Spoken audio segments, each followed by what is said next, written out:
How's everyone doing tonight? Good? Okay.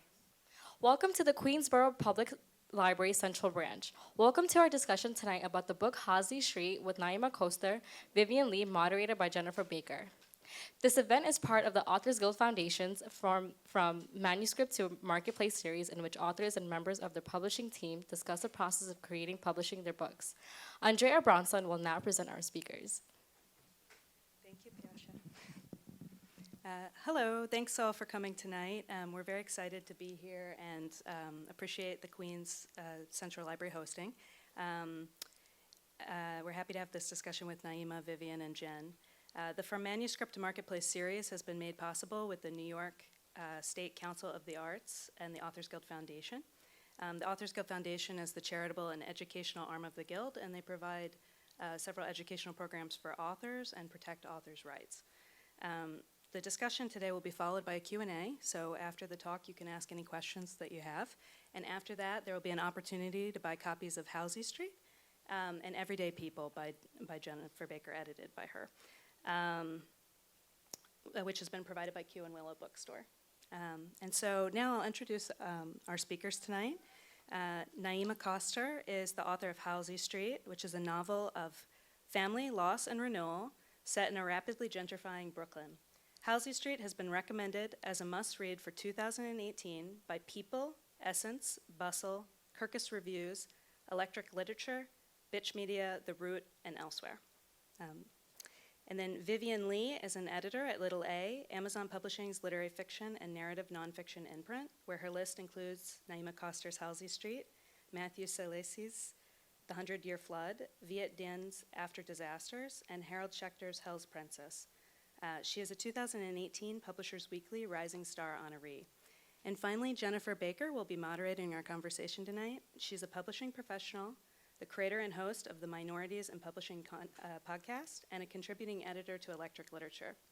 In 2017, she was awarded a NISCA-NIFA Fellowship and a Queens Council of the Arts New Work Grant for Nonfiction Literature. Jennifer is editor of the short story anthology Everyday People, The Color of Life, and her writing has appeared in Forbes.com, LitHub, Poets and Writers, and Bustles, among other online publications. Her website is jenniferandbaker.com. And come on up, welcome.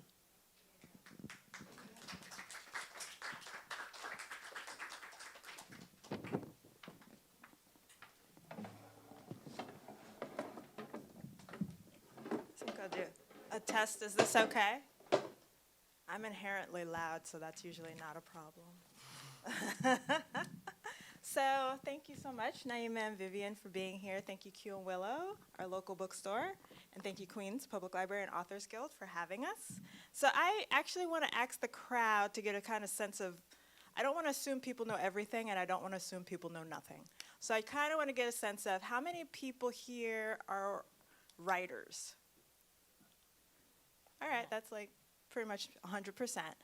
How many of you are familiar with the publishing process? A little less, that's fine. Okay, so to kind of glean what we're going at here, is the reason many of you are here to get a better sense of the publishing process. Great, awesome. All right. That helps to know. Yeah. That was our goal, but that's like even better. Yeah.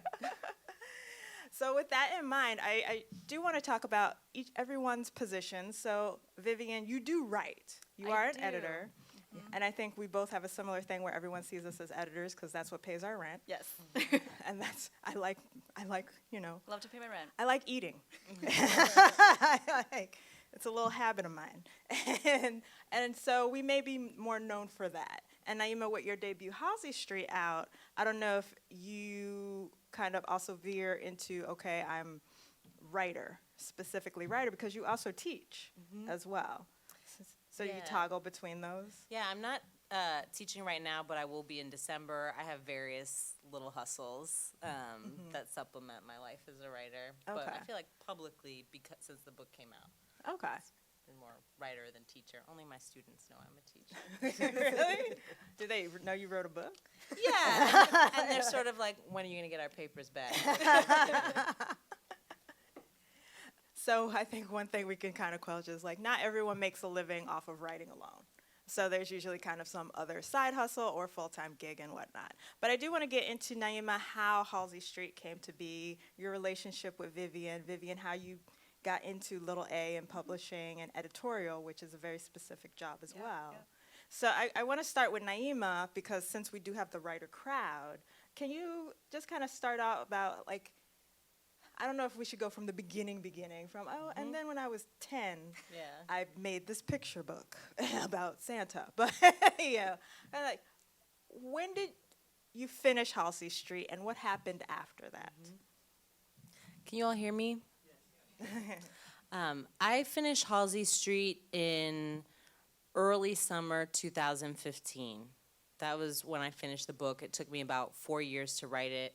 2 of those years were just drafting it, and 2 of those years were revising it. And I fortunately had an agent by the time that I finished the book. And my sense, you all can correct me if I'm wrong, is that for fiction, if you're trying to publish a book of fiction, you really do need an agent in order to do that. Otherwise, you're sending your book to the publisher, it's landing in a pile called the slush pile, and you're hoping that a 20-year-old intern thinks it's brilliant and passes it on. Does that sound true? Yep. Yeah.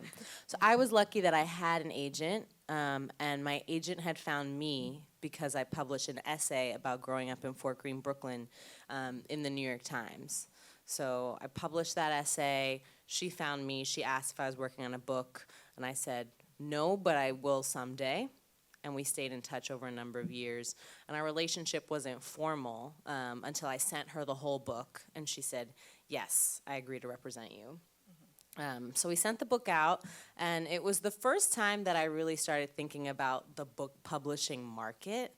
I'd never thought about that. I just thought about the book itself and whether it was compelling, if the characters were deep, if it was rich, if I found it pleasurable to read.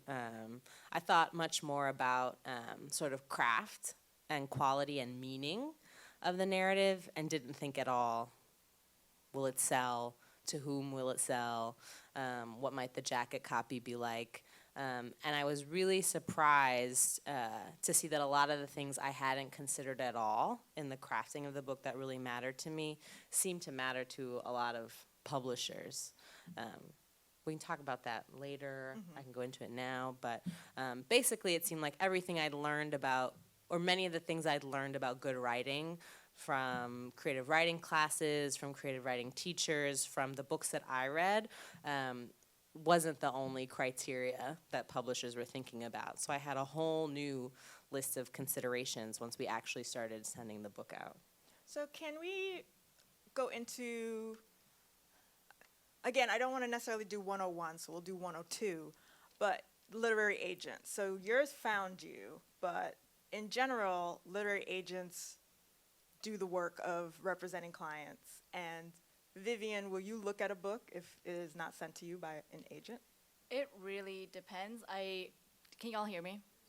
I get maybe just from agented manuscripts, which means it's been represented by an agent, I get maybe 8 to 10 a day. So the chances of me reading something that has not been basically vetted by someone I already have a working relationship with is very, very small. So one of the biggest things is if I reach out personally to a writer that, I've heard them read at a reading, or I met them at a conference and they pitched something to me and I really liked it and I asked them to send me something else, that's usually the biggest case that I would read something that's unagented. Okay. Or if it's in a community that I already know. So basically, there has to be kind of a vetting process in that way too. Okay. And Naima, in terms of the working relationship with you and your agent prior to Halsey Street going out into the world, was that very craft focused still, or was it when you were still before it got sent out? Was that when the publishing mindset was starting to seep in, or was it when you were hearing from publishers? That's when it started to seep in. Interestingly enough, it really started to seep in once we started sending the book out to publishers. My agent was really involved in helping me shape the manuscript, but we had a lot of the same values when we were working on the book, which was great and also gave me a lot of confidence. I thought people are going to snatch up this book in 5 seconds because my agent loves it and I love it, and that's not quite what happened. But she was really involved in helping me shape the book, and we thought a lot about the psychological depth of the characters, the themes, rendering Brooklyn in a way that would be recognizable to people from Bed-Stuy, which is where the book is set. So she was really involved and gave me notes to help revise, which I was grateful for. But we were always on the same page. So then it goes to publishers. And that bubble like fades away. So do you mind talking about like kind of what that response was that kind of initiated that aha, like, oh, this isn't just about characters, it's about the perception of how to sell a book.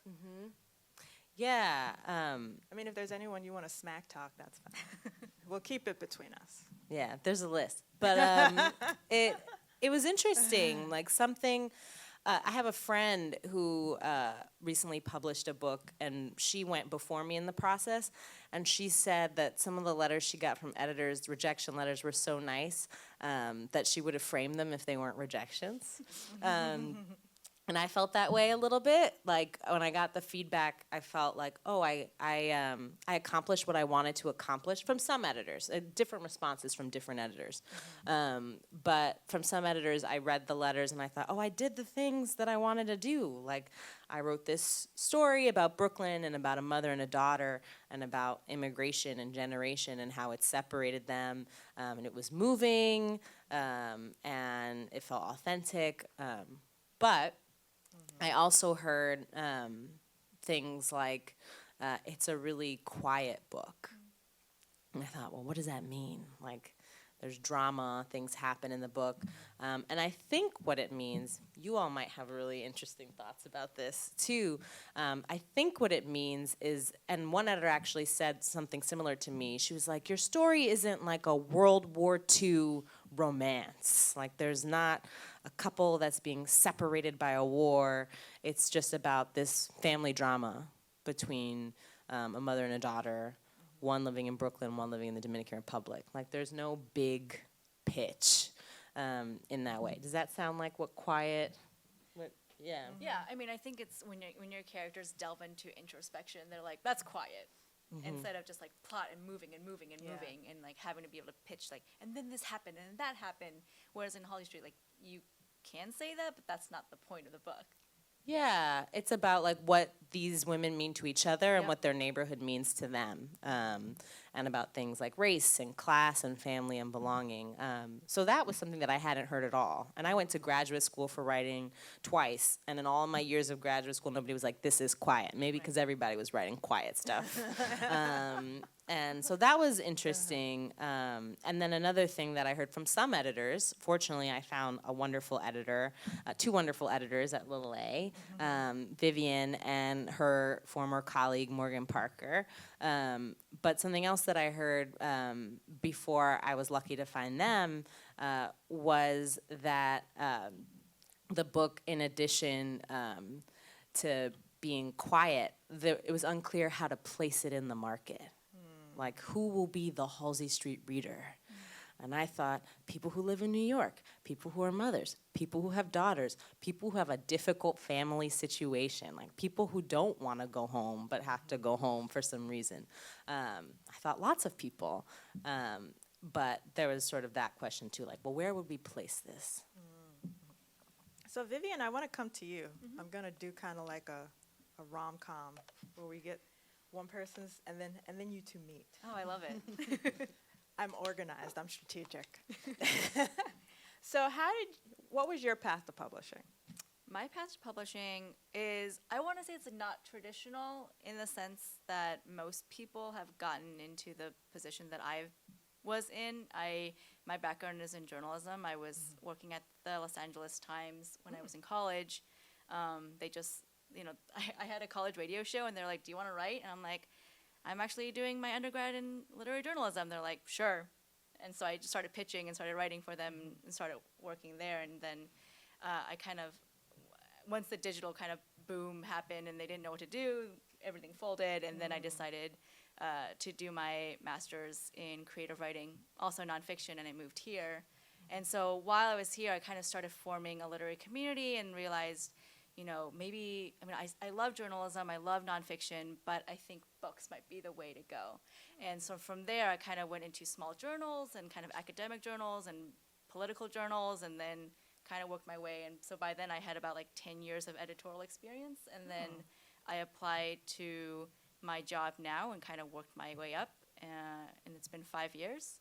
And I've had a lot of books now, so it's a kind of a not traditional sense, because I think people take a publishing course and they do their master's in publishing and they do a lot of internships. But I also, I'm a first generation immigrant. I can't afford to do internships, especially if they're unpaid, especially in New York. So it really was me trying to hustle and trying to find jobs that would pay me a living wage and kind of work my way up from there. Okay. I feel like also you were still embedded in writing the whole time, so you were kind of always aware. Yeah, of I the think writing gig. I think that, ultimately, I think I'm just in love with storytelling, no matter what the medium is, no matter it's newspapers or small journals or online, which is where most of my writing lives, and now in books too. And so I think it's just finding those stories and being able to be sort of that funnel through to the audience in whatever way that means. So, yeah. So one thing I always like to talk about at these kind of talks is that it's not just writers getting rejected. Editors get rejected, literary agents get rejected. So there is kind of this commiseration going on of people do, writers reject the editor. Yeah. Publishers reject what the editor brings. Totally. So can you two both talk about, as we ease our way into the kind of, and then they met,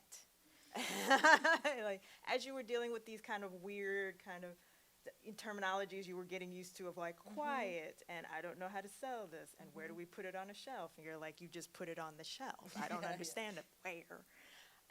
And but what kind of rejections in terms of, for really Naima, how are you bouncing back from them? I think that's something we don't talk a lot about, is we talk about rejection, but how do you bounce back from that as a writer? About something you feel so passionate for. Yeah. Rejections are hard, but something that has helped me is accepting that it's just part of the deal. It's a part of what it is to be a writer for everybody. And there's no point that you're fully beyond some kind of rejection. And getting rejections is, it's like sitting down at the computer or in front of the notebook and just doing the work. It's a part of the deal. So as much as I remember that, that's helpful, that it's not something that happens just to me. It's a part of what it is to be a writer. I will say that not all rejections are equal. I don't receive them all the same way. There are rejections that I read and I say, that's true. Fair enough. I should work on that. Or if someone's like, it wasn't for me, just wasn't for me. And I think that makes sense. I read books all the time that just aren't for me. And it doesn't make me think that the writer isn't a compelling writer or the book should have never been published. It's for someone else. So the rejections that have a good note for improvement or just about not connecting feel fine. The form rejections, and then you get really encouraging rejections sometimes, which is great, that are like, you got so close, or we deliberated about this much longer than we usually do, or apply again. Those are encouraging because I feel aware that no one owes me a really lengthy, kind email that makes me feel better about myself. So those are really nice when you get them. But then there are rejections that feel tinted with other issues, and that feels harder. So sometimes if I can pick up the sense that an editor maybe didn't connect with my work because there are a lot of people of color in the book, or they're not the people of color that the person likes to read. All that stuff is very subtle and suggested, but it's something that I've observed. And so those rejections are the ones that are just sort of infuriating and frustrating. And I think whenever, the things that affect our lives in every other register of life, like racism, classism, sexism, when it shows up in publishing and in rejections, those feel really different than it wasn't for me, or the beginning was a little slow. So how do you kind of push through that, though? Is that, okay, now I'm working on this, or cry, or eat, the hollow top ice cream, which is delicious, and only 300 calories a pint. And that was very dangerous for me to find out, because I eat lots of them. They're at Target, by the way. So is it things like, do you kind of find, because you built this kind of, I don't know, is it fair to call it like an armor of sorts to say, okay, well, I know that rejection is not about me, and this rejection is not okay, and then I'll write the story regardless. I like the idea of armor. I'm not sure I have it. But I do have a really supportive community, like a personal community and then a community of writers, and that I have found really helpful. Because, people have different ideas about writing. Like, I had people say to me, like, well, it doesn't really matter if, like, the book makes it out into the world, like, you wrote it, and that's wonderful. And I think that's true for a lot of people, but it's not how I felt about my work. Like, I was like, no, I want people to read it. Like, and so engaging with other people who had sort of similar passions, similar setbacks, were on the same road. Like, I had a friend who we would meet up together and we would write. And we would just do it together and say, like, we don't know, like, what's going to happen? Tell me about the letter you got. I'll tell you about the letter I got. But just being engaged in that work together, I think, really helped us not to get discouraged. I want to chime in with that and, like, the importance of a community and having peers, like having a writing group or having even just a partner to kind of be like, where are you on here? Have you hit your word count yet? Have you, like, did you apply to that fellowship that I told you about? And just having that accountability. And so dealing with rejections and also having people to celebrate successes, it's great. And especially, being a writer isn't just like, I'm going to publish this book and that's it. I'm done now. Goodbye.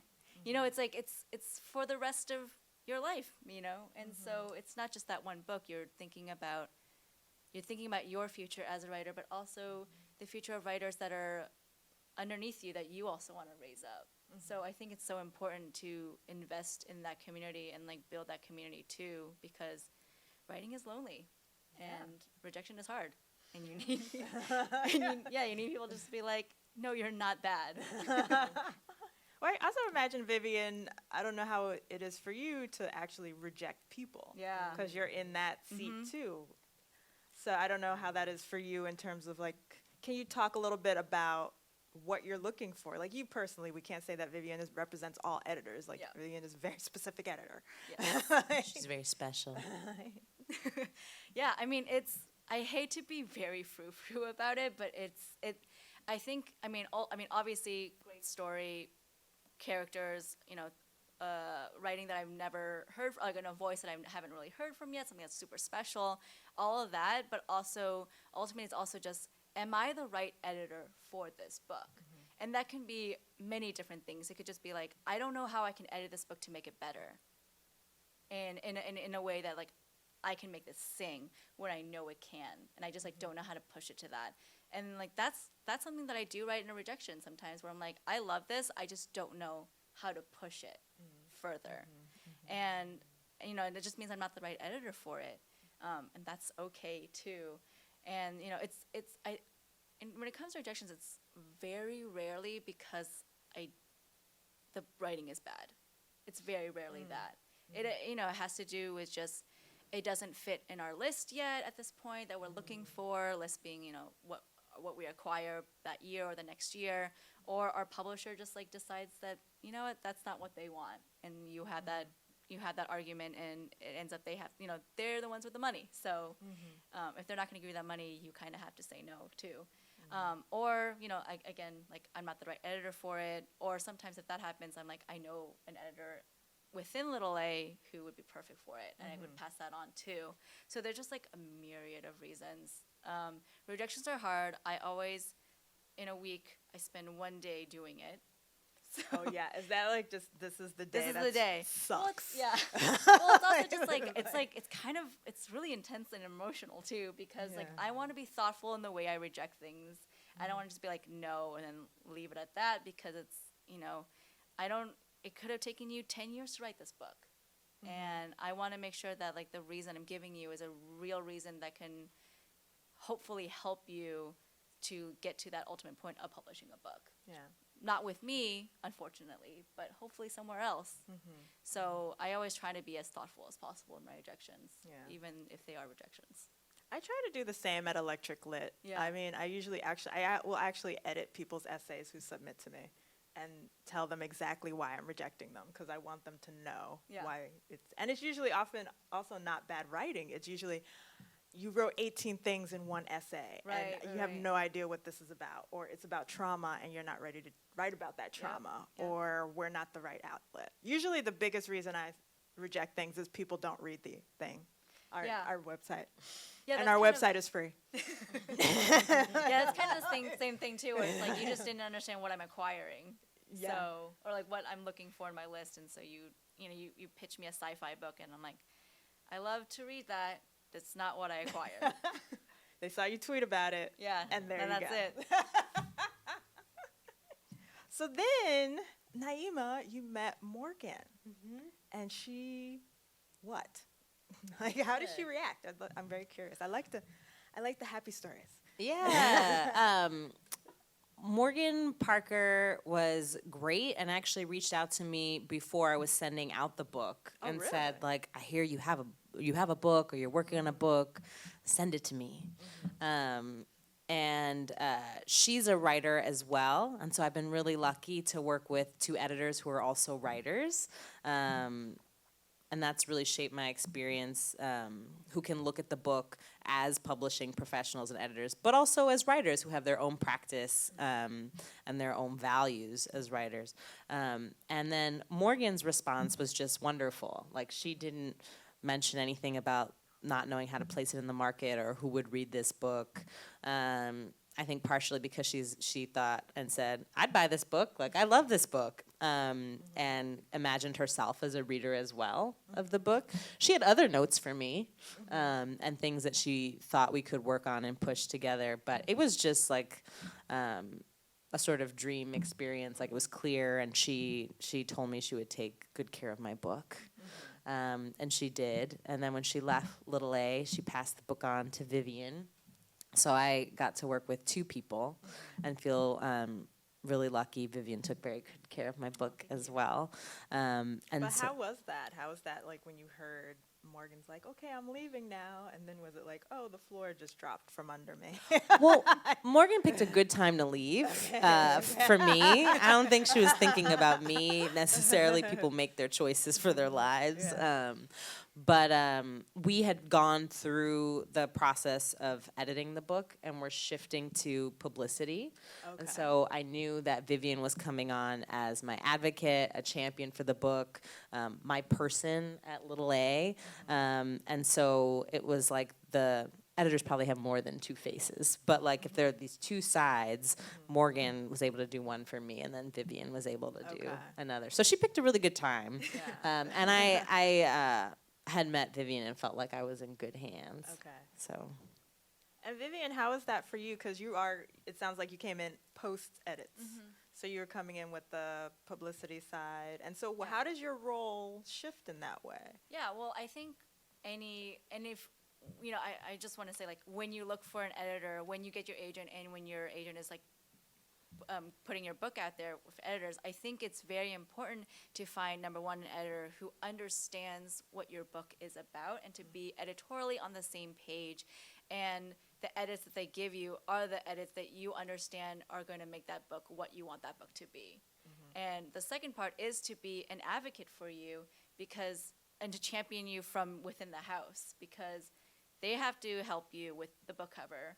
So the book cover, the jacket copy, the copy on the detail page when you buy it on Amazon or you buy it on like in a bookstore website, and how to like place it in different, like different places in publicity and like where we should target and who we should target. And so having to think about this editorially and then also having this business sense too, because this is still a business. And so luckily Morgan and I are and were very, very close. So when Morgan had brought this book into our editorial meeting, I already knew about this book from the get-go, and I had read it on submission with her at the same time, so I knew from what it looked like then and then what it looked like after editing. So it was kind of it was also a nice time for me to step in too, because I already kind of knew where that book was going to go. So I already had, and I knew Morgan was leaving for a couple of months, so we had already figured out how we would transition it seamlessly, and she was already starting to kind of give me things before the official kind of transition, so it wasn't hopefully too rocky. No. And so because of that, I was able to already think, okay, how should this look like? How should this jacket copy read? How can it be universal yet still true to the book? And I think that's important too in editing and in the cover and in how you market and how you do publicity, is like, how do you be true to this book and the themes and the audience while still be as universal as you can be, because you still want to sell that book. Yeah. And an editorial meeting is when basically editorial talks about each other's books and lets each other know, or is it letting other departments know, like marketing and publicity and stuff like that? Yeah, we have both of that. So so in this case, it was letting publicity, letting marketing, letting sales know, because they all have to be excited and they have to all be on board too when you bring this book, which is also sometimes I have to write that rejection letter after that meeting too. So having them on board, having them excited, having them think about the book even before it kicks off into production. And I work in production. So production is basically we get your book copy edited and proofread and typeset and all that stuff, and it becomes a physical product, and we send it to the printer. So that's what we do. We're unsung heroes, I feel like. Truly. It would not be a real book.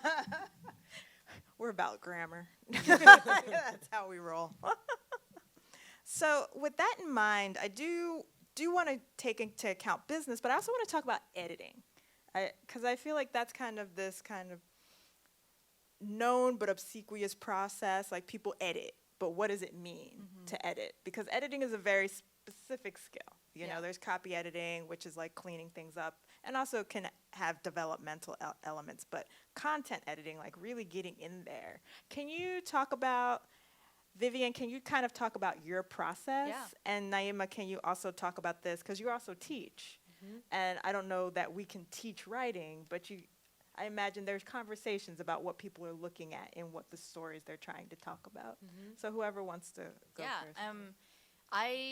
If I read a book on submission, which is when an agent sends it to me, and I like it, I will immediately have a phone conversation with the author, just to like make sure we're on the same page even before I even buy the book. Because if I think the vision is different from what the author thinks, then like I'm also not the right editor for this. Because at the end of the day, it's like it's still your book. You still want to make sure that what you put out there is something that you're proud of, and it's you don't want to just like sell it just to sell it. So it's like it's also kind of like a first date kind of thing where it's like, do you like me? Do I like you? Kind of Check, thing. yes. Well, because it's like, I mean, it's such a long, you're with the writer for a book. You're with the writer for at least a year and a half. And sometimes I still get texts from some authors. I love it, and they're just like, I'm worried about this section. You know what I mean? So it's like a super intimate conversation that you're always having, and so like having to build that trust is super, super important. And I think editing, first of all, has to be about trust. And it has to be about my ability. I have the trust that you're going to be able to deliver the edits that I'm asking for, and then also you trust that the edits that I'm asking for is true to what this book should be. So that's kind of the initial conversation even before I buy the book. And then after that, and every editor is different, but I usually do big picture edits first, about like, is the plot make sense? Does this part need to be faster or slower, or characters need to be more well-rounded, or like, is there a reason why this character is doing X, Y, and Z? Can we talk about that and kind of flesh that out, and then kind of going into the nitty-gritty part of it, kind of our second or third round, which is refinement, which is, more on the craft level, and just being like, is this the right word choice? Are we building enough tension here? Is this what we're doing? And so I think when I'm looking at editing, I think it's themes. What are the themes you want to convey, and are they being conveyed accurately or correctly, or how you want to do it? And I think also, what questions are you asking in your book, and are they being answered? And if they're not, then how can we address that? And that's kind of what I'm thinking about when I'm editing, is kind of those big things. Yeah, that's really interesting to hear. When I work with students, we're never working on something book length. We're always working on short stories or essays. And the way that I like to frame the work that we do when we're discussing student stories in a workshop is I use this quote by the writer Amy Bender, who says that when we're reading a story for a workshop, we're reading on two levels. We're reading what's on the page, and we're also reading what's missing or what's out. And so I'll often ask my students when we're talking about someone's work, like, what's missing, or like, what's out here? So it might be a character's motivation for some action that she takes at some point in the book. It might be that the ending is missing, right? That there's no real closure. It might be that context is missing, or there's action, but we can't see anything. Like, we can't see the room. We can't see people's faces. There's no senses engaged. So some of it, I think the editing is what's not there, what's underdeveloped, what never made it from the author's mind onto the page. And then there's also sort of the opposite of that, which is, what is there too much of, right? Like, is this a book or a story that repeats itself, that offers us one insight about a character over and over and over, as opposed to multiple insights? Is the beginning 70% of the story, and then there's a quick middle and a swift end, right? So thinking a lot about what the writer has lent attention to that maybe deserves more or less attention is a big way that I approach editing. So how is that in terms of the relationship? Because I feel like editing is a conversation. Yep. I really do, and I totally agree with everything Vivian said. Is you need the right editor, because sometimes I'm just not the right person for what you want to do either. Yeah. And when it's a conversation, it really kind of bodes well into, well, what are you trying to do? What are you doing? What am I learning as an editor from the writer? It's not just necessarily, I'm the editor, I know everything, so just do what if you have an editor like that, that's dangerous, so be wary. But how does that conversation, do you think, go? And I know it seems like you two may not have had that editorial conversation, but it's like you both have had it with people. So how have you found it to be? Yeah, I mean, I think it's just, it's one of those, I stress that it has to be a conversation. And if you don't want to do something, then let's talk about it. Is it because you think it's too hard? Then let's do it. Or if there's, if it's nonfiction, if you're writing an essay or you're writing a memoir, if it's something that's really traumatic, then, is this the right time for you to write it? Do we need space from it? Or can we write around it in a way that we can still write about it? So I think it's being able to have that conversation and that back and forth, and being able to push back and say, like, I don't really understand this edit. And then you talk about it and you brainstorm, and something something better might even come up from that, which is always the most productive conversations I have with writers, when I'm just like, I'm not sure what this character is doing. They're like, well, what about if they do this? And I'm like, well, what about that? And then we kind of have this conversation, and then it ends up being like this like interesting plot line that happens that is even better than I had imagined. So it's always a conversation. And when I say that I just do these rounds of editing, it's within these rounds you're having these conversations too. And like even beyond that, you're having these conversations. So it's not like I'm done, here it is, and now we're gonna put it into copy edit. So I think the book's organic, it's gonna keep moving, these characters are alive, and you kind of have to just keep having that conversation and not being afraid to ask those questions if you are confused about it or confused why you're being asked to do something. Yeah, one of the great things about my editorial experience at Little A was that I never felt like I was getting instructions from Morgan. I felt like she was always gesturing me towards possibilities. So her comments were always like, what about this? Or a lot of questions, not, fix this. Or, she never prescribed to me what to do, or very rarely. It was minor if she prescribed what to do, but it was always bringing up a possibility. So in that way, it's almost, it's not quite writing together, but it is like imagining or reimagining together. So it felt very collaborative. It didn't feel like she had marked it up in red pen and then handed over to me and said, make it better. And she actually helped me find the ending for my book. So the ending for my book that we landed on was not the original ending. And I remember Morgan had flagged the sentence, and that is the ending of the book now. And it ended with a different character, because my book has 2 points of view, mother and daughter, and it originally ended with the mother. And then she thought we should end with the daughter, and she said, what about this as the ending? I think this is the ending.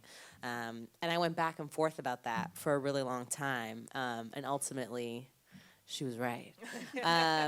But, it wasn't like a hard and fast line that she drew. It was a recommendation, and then I had the space to really think about it and kick around options, so that it wasn't just like the edit that the book needed, but it was one that I felt good about. Okay. All right. So let's get into the business end. So the book publishes, and you have to promote it, which is a completely different animal than, right? How was that for you with the debut? I don't know. Did anyone prepare you for that in any way whatsoever? I felt really excited about the promotion because I didn't know what to expect. So I didn't say like, all right, now I'm going to see my name in lights and I'm going to see my book everywhere. I'm ready, I didn't know what to expect. So every time something came up, I like leapt at it eagerly, and I thought, yes, I will definitely do that. And yes, I will go there.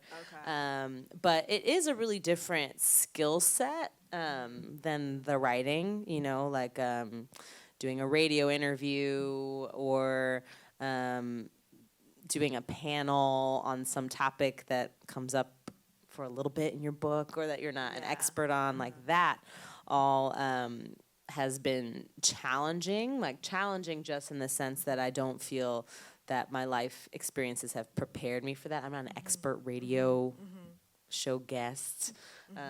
And, there was a time I did a photo shoot with a photographer, which was really cool, but I was also like clearly not a model and like didn't know things that the people he works with usually know, So some of that was nerve-wracking and made me feel anxious, but underneath all that was this like deep sense of gratitude and excitement. Like I feel anxious, but like, yes, I will go, and thank you so much.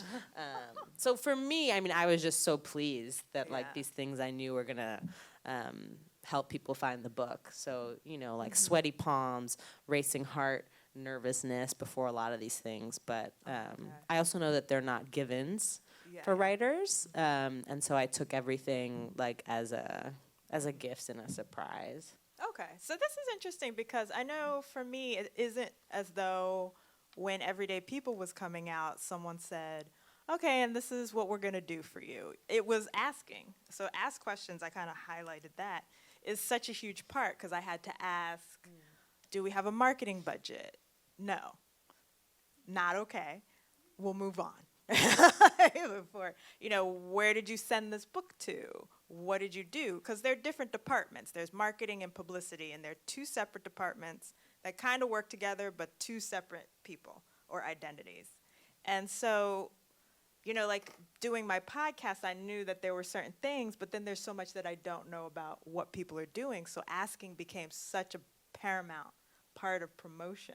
So did you find that you were just asking a lot of questions also? Just like, what am I supposed to be doing right now? How am I supposed to like you were placing essays and you're doing events, and how do I connect with people? Were you thinking about networking and like who else is coming out this year? Who else can I buddy up with? And Yeah. So going into publicity, I felt that there were things that I knew I could do, and thankfully I had people in my personal life who were pushing me to do them because I was intimidated for certain things. Like anything little A asked me to do, I would just say, yes, I will do it. But in terms of taking initiative and placing essays or interacting with people on social media, I thought like, well, little A has a publicist. That's their job. And I had people in my life who were like, no, this is your book, and like you need to be an advocate for it too. So I was in a really fortunate position that little A was willing to do things that I couldn't do, like send my book to people or like send my book to Essence. Like I wasn't gonna find the people in Essence offices and be like, let me tell you about my book. Don't do that. So I knew I couldn't do that. And so I was really fortunate that little A was enthusiastic about my book and really taking good care of it. But the things that I knew I could do on my own to help publicize the book were write and publish essays.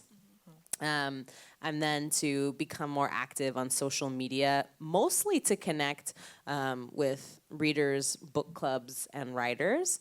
And I remember having a talk with my agent, and I said, okay, I'm gonna do Instagram, I'm gonna do Twitter, I'm gonna do this, I'm gonna do that. And she was like, what are you gonna put on Instagram? She's like, what are you gonna post? And I was like, I don't know, my dog, what I ate for lunch. And she was like, and that's how you're gonna build the following that leads to the sales of your book. You can get the dogstagrammers. Yeah, some people are very good at it. But her advice to me was, she was like, pick one platform and try to make connections with people. And I picked Twitter. And I started tweeting more and interacting with writers, and there's some things that did come out of that. So I connected with a bunch of different book clubs, including one based in Kingston, Jamaica, Rebel Women Lit, and they were one of the first adopters of my book. And I remember they tweeted something like, we can't wait to read this book. And so I reached out to Little A and said, can we send them a copy? And things like that, like making connections.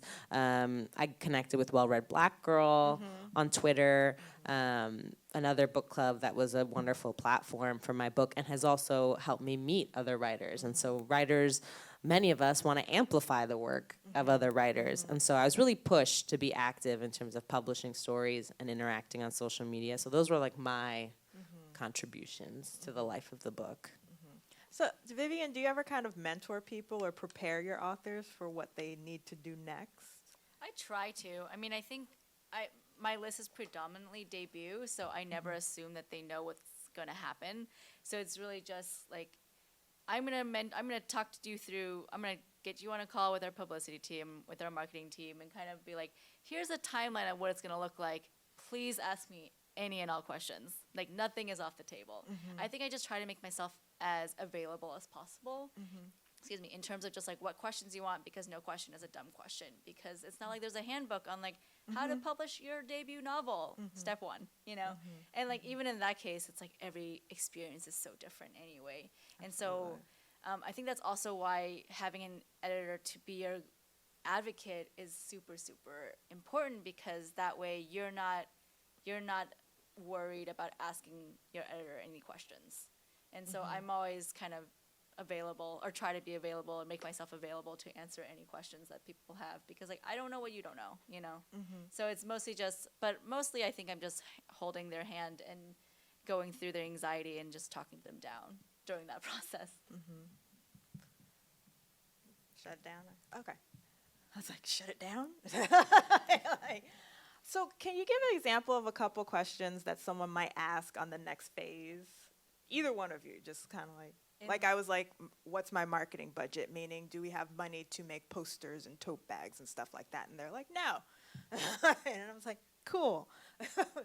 So yeah, kind of. I mean, I think it's like be open to. I mean, Naima is perfect for this, because it's like you are just open to trying anything, and I think that's the thing. It's just like, it's not, you know, when we pitch when publicity pitches their book, or when marketing pitches the book, it's not like everyone's like, yes, we're gonna do it. Just like editorial, it's not like, yes, I'm gonna buy that book. You know what I mean? Yeah. So, and so I think it's just like being open to like doing what we ask, and like being able to like, I'm gonna write that essay and have it tie into the book and things like that, and And I think, again, going back to building your community, you know, publicity is there to help in terms of kind of like the newspapers and magazines and websites and things like that, but they also want to tap into your own community and help you amplify in that way too. So it's kind of like a two-way street where you have your community buoy you up, but then publicity is kind of like the megaphone to kind of amplify the work that you've already been doing as a writer and, you know, yourself, and also with this book. Naima, what were some of the questions you kind of asked once it came into the promotion time? I really stumbled into the process just like so with an attitude that I would actually discourage a lot of first-time writers to have. Like, my attitude was I was so happy and so excited that the thing I mostly said was thank you.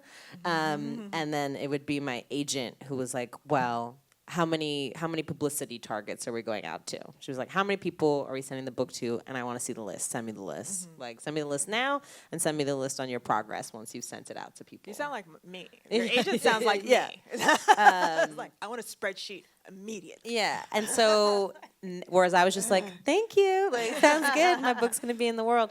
And so I've learned a lot from her. And through her advocacy, and it's something that I would encourage other writers to adopt too, especially because nobody in publishing, in purchasing your book is doing you a favor, right? Like, they might believe in your work and value you, but it's not a favor, right? Like, it's a business relationship that's founded on respect, hopefully, and mutuality. And I think that was something, in the beginning, I was just like, I'm so lucky, like, yes, hooray. And so my agent asked a lot of questions about how many media outlets were being targeted by the book.